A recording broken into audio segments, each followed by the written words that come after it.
Hello everyone out there. Outcast Mentality presents MMA Animals number, I don't know what number it is, doesn't matter. We're going to talk really quick. I'm sorry I didn't do a show about the fight night in Jacksonville the other day. But since there was already one on Saturday, which was yesterday, I thought I'd just do two at a time. Okay, so let's get right into that. I'm not going to talk a ton about this stuff because I'm a little back. So UFC Fight Night Jacksonville, which was Wednesday night. We had the big fight that was Anthony Smith versus Glover Teixeira. If you didn't see it, basically it was this. The first round, Anthony Smith lightened up Glover, whatever you want to say his name is. Lit him up a lot, had a lot of good punching, a lot of good jab cross, 1-2 kind of combinations. He looked really long, he was really loose, he was tearing him up. Glover is a much more tight boxer, keeps his defenses up tighter, and I think that Smith was getting there pretty good. Anyways, next round, basically things start to change. And then the rest of the fight from there on was just Glover Teixeira on Anthony Smith's back, basically just beating the shit out of him for, I would say, 2.5 rounds. He just beat the fuck out of him till the 5th round, where it basically was just stopped because the guy was being beaten, his teeth were coming out. And it was a big controversy, at least for this week, for MMA, because it was the question of when do you throw in the towel? Why do MMA corners not throw in the towel?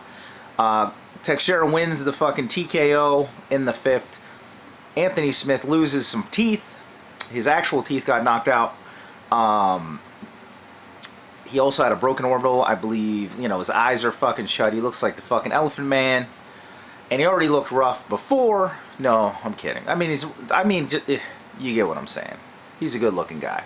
But anyways, the guy gets fucked up super bad. Was his corner wrong in not throwing the towel in? Was the ref wrong for not stopping the fight sooner? Probably. UFC, MMA, they use the 10-10, whatever you want to call it, boxing round scoring system, right? So, you know what that means. You get 10 points for a round. So the guy who loses gets 9, you get 10. If you beat him real bad, he gets 8, you get 10, that kind of stuff. You add them up, and then you have the scores for the fight. Which comes directly from boxing. Another thing that they don't have from mixed martial arts to boxing is the basically that in boxing, throwing the towel in is not a big deal. Stopping a fight is not a big deal if your fighter cannot continue, or if you just beat into a pulp and there's no way that he's going to win. You throw in the towel to save him from CTE and further injuries that could result in ending his career, fucking his life up in the future. You get it. All those kind of things. So, in this one, they didn't do it, which is a classic in MMA, because I think I've only seen a handful of stoppages where a corner threw it in. One, Anthony Pettis' corner threw it in when he broke his hand, I believe, against Tony Ferguson. That did happen. Other than that, it never happens. People are beaten half to fucking death, half to fucking brain dead, and their corner and commentators, whoever, are always saying the same thing. Well, he still had a chance, so we had to give it to him. Fuck it, we'll just let him die on his shield. Me personally, I think it's ridiculous, just for the fact that in boxing, when someone throws the towel in, or the ref stops it early, it can be annoying, but also, to me, it's a thing where it's like, well, you care about the fighter, you care about the that person, the corner does, or the ref, and all they're trying to do is look out for that person's best health. So I respect that, and I'm a guy, I understand fighting sports, because I've always loved that kind of stuff, but I also understand it is a sport and these are real people. And to me, like an Anthony Smith, the guy's got kids, like he's a great fighter, he comes out and fights. So it's like me, I want to see him fight for a long time. You want to make sure he's okay. Guy gets his ass beat, that's plenty. How much do you need to get beat?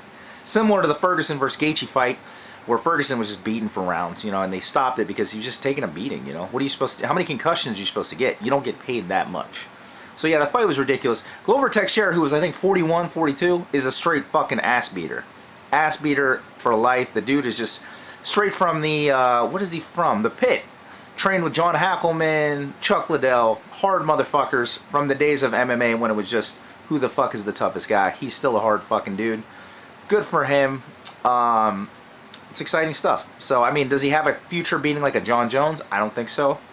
He already lost to him before, but, can he still beat some motherfuckers' asses? Yes, he can. So, don't sleep on him. Other match that I'm going to talk about was Ben Rothwell defeats Ovince St. Preux, OVP. I'm a big OVP fan. I do like Ben Rothwell, but he's fucking goofy. Kind of a weird guy. And he got busted recently for drugs, which was kind of annoying because the dude doesn't even look in shape. Not that he isn't in shape. He just looks rough. So, if you're going to do the fucking, you're going to get on the juice, then fucking at least look the part. You know what I'm saying? If I get on the juice, I'm trying to look jacked, get ripped as fuck, get some ladies fans in the stands, you know what I'm saying? Well, I guess not right now because the stands are empty. But you know what I'm saying. So anyways, Ben Rothwell wins. And OVP moved up to heavyweight. He was like 240. He looked slow. You know, he's running around. Rothwell's trying to stop him at the cage. It was very strange. To me, OVP had the power on Rothwell, but he didn't pull the trigger most of the rounds. Then towards the end, he comes back, had some, you know, he has a really strong left kick. He's a southpaw, so he'll throw some cool punches and stuff. It was very strange. Ran a lot. Rothwell just walked him down the whole time. And I'm not saying the running, I don't mean it in a way like, it just was awkward. You can run if someone's attacking you to get your, you know, turn around and square up so you're not caught, but the way he was just, it was like he'd get caught in a corner, run. Get caught in a corner, run. It's like, why aren't you got a circle or something, man? Like you didn't work on your footwork, you know what I'm saying? Like you're getting yourself get caught over. I get it if you get caught one round. It's 3 rounds you're getting caught over and over again in the corners. Very fucking strange. Rothwell wins. To me, it was really a tie, but whatever. OVP, you got to be more serious if you're going to become up to a heavyweight, you know? So good for Rothwell. OVP still, to me, is going to trash most of the division at 205 and still be in the top 10. Maybe if he stays in heavyweight, gets a little bit more serious on like the cardio or something, because he looked kind of strange out there, you know? He should have had the cardio to me on Rothwell, and he didn't. So that was the fight night on Wednesday. The rest of the fights, I don't know. I'm going to say this about UFCs. There's one, I think there's one tonight. You'd think I'd pay attention. I'm trying to do an MMA show, but I don't remember. I think there's one tonight too, so I'll watch it. I watch them all. But the empty stadium shit is fucking weird. More people bleeding everywhere, and it's like in silence. It's very strange. People like choking, all that kind of stuff. Odd. It makes the gore stuff that's normal in the sport seem way worse. So I don't really care for it. I'm glad this stuff's on, but I'll be honest, it's not like a normal MMA event, and I don't mean just UFC, just MMA in general, where there's a crowd reaction and it's very exciting. It's just different, you know? It's like if they did the NFL with no people in the stands. It's just not the same.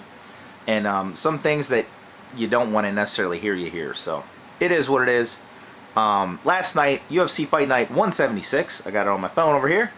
Alistair Overeem defeats Walt Harris. Now, you know Walt Harris, the big ticket, comes back after his stepdaughter was murdered a few months ago. Terrible story. Fucking horrible. And still fights Alistair Overeem. First round, he fucking smashes the shit out of Overeem. Overeem looks like he's fucking gonna die. Looks like it's a repeat of when he just got knocked out by Rosenstruck, when he got annihilated by Francis Ngannou. But the Reem's chin holds up. He fucking does not go. He goes into the second round, hits Walt Harris big time, takes him down, fucking ground and pounds him, and basically just held him down and punched him until the ref came in and stepped in and stopped the fight. Walt Harris very tough. I mean, the first half of the first round, I mean, he looked like a fucking wrecking machine. Then, you know, maybe the nerves or the gas, it's his first fight back from the tragedy. Also, it's his first fight as a main event. So, you know, maybe he gassed out. I'm not really sure. You know, he got a lot of emotions and stuff. Minus, you know, his daughter dies. Then he's in quarantine for months. So, terrible situation. He loses, but, you know, he came out strong. If he can put it back together, I mean, he'll be fine. Guy's a tough guy. He's fucking huge. Has to cut to 165. He's a monster. Overeem, his chin held up after taking some fucking huge hits, which says a lot about the man. I've been a huge Overeem fan since I was a young guy. I've watched his fights since Pride. We'd get pay-per-views and watch them. I remember when he lost to Chuck Liddell in Pride, I fucking wanted to cry. I was so sad. But anyways, total beast. His chin held up strong. And his, honestly, you know, even getting in a bad spot, he held his own and came back to win, you know. And all respect to Walt Harris and his family and Overeem. They did a good job, too, interviewing him. Paul Felder's kind of an annoying guy, but, you know, did a great job interviewing them afterwards, giving them the respect. So that's cool. UFC can be a very annoying thing, but, you know, yesterday was pretty good as far as that fight went. Then, I'm only going to talk about this for a second, or one more fight. Angela Hill is defeated by Claudia Gadelha. Total robbery. There's multiple robberies on the card. That was a straight robbery. Hill loses, definitely wins the second and third round. She lost the first round. Gadelha looks like she got hit by a fucking semi-truck. Hill looks like she just did, you know, sparred for 2 rounds. And of course, somehow Gadelha wins. Now, mind you, she's fighting out of Florida, too. These are weird Florida refs, or judges. The judges give it, it's a split decision for Gadelha. Now, Gadelha is ranked number 6. She's calling out, like, people that are fucking, like, top 3, top 4. It's like, you lost to a person who's not even ranked. Angela Hill is not even ranked, but somehow you lose. There's no fucking way you won that. And then you think you won, okay, whatever. You didn't win. Which, whatever, I mean, you just went and fought. It's the judges, you know, so it's not your fucking fault. You fought, you lost, in my opinion, and a million other people's. The judges give it to you. Okay. Then you're going to call people out. It's like you couldn't beat an unranked opponent. You had to get a split on an unranked opponent where most people thought you lost. Like 99% of people thought you lost. Like you go up, you're getting fucking killed. Like call a corner, get the body bags out. It's a fucking funeral. You know what I'm saying? Like you are fucking done. Angie Hill will keep fighting. She's tough. She's a kickboxer. And that was the big fault with Cordelia. Her kickboxing didn't look bad, but she's not as good as a pro kickboxer as a Angie Overkill Hill, who I'm a fan of, just because she'll put it on the line. She's always been just a kickboxer. She's trying to mix it up. She goes out there and fights, and she'll take on anybody any day. So I always respect fighters like that. I understand if you got to take your own time, get your own camps and shit, but I also love people who are just like, hey, fuck it, I'm here to get paid. I'm here to fucking beat ass. So call me up, and I'm going to fucking do it. So, respect to her. Gedalia, like I said, it ain't your fault. You definitely didn't fucking win. You're definitely lucky you trained up American Top Team, and you're in Florida. That's how you get the split with weird shit like that. So, it just is what it is. UFC judging in MMA in general is a fucking joke. It's terrible. They say it's, at least in boxing, you can tell there's like a weird fix at times. Like, well, we got to have the champ win, or we got to have this guy win to set up this rematch. You just kind of know ahead of time there's some weird shit going on. But it's like for a reason. You're like, okay, this is for money. This is for promoters to make money. This is for the fighters to make money. Keep this guy on top, whatever. UFC fight, you don't even know what the fuck it is. It just is like buddies. It's like a, small town mentality. It's like, well, she trains here in Florida, so I'm going to help her. It's like, it legit is like that. Like your in-laws are in on the fix. No money. Because honestly, Gedalia is a fucking joke at this point. She's like a fucking journeyman. I don't want to say joke, that's rude, but you get what I'm saying. She's not where she was. She's a top 10 person, sure. But she ain't beating any of the other top 5, not even close. She'll get fucking crushed. Hill has a chance. He can build her up because she has a reputation for fighting and just being a fan favorite kind of person. And they fuck that up. So it's not even about money. It's just like your fucking cousin works on the judge. So whatever. Fuck that fight. Fuck those judges too. That's all I'm going to say about that. Minus, who else fought on that? I will say that my man, Edson Barboza, I thought that fight was close. I think he could have taken it, but the Ige dude that beat him, Dan Ige, I-G-E, it was a good fight. So, I mean, you could even have set a draw on that. It was a close one. So, I mean, that guy has a lot of balls taking on Barboza and coming at him the whole time. So, other than that, the rest of the fights, they weren't bad. Matt Brown, too. I'll say that. Matt Brown lost versus a young dude who I forget. I didn't write it down because I wasn't supposed to talk about it, but I keep rambling on. But Matt Brown, tough Ohio dude. He lost, went out on a shield, tough guy, but fought a younger dude who was a lot faster and a lot fucking, I don't know. He had it put together, man. He had him ready. So, that was that. I'd also like to talk about this. My man Kevin Randleman from Team Hammerhouse in Columbus is getting put in the Hall of Fame, so respect to Randleman. I love the Hammerhouse dudes.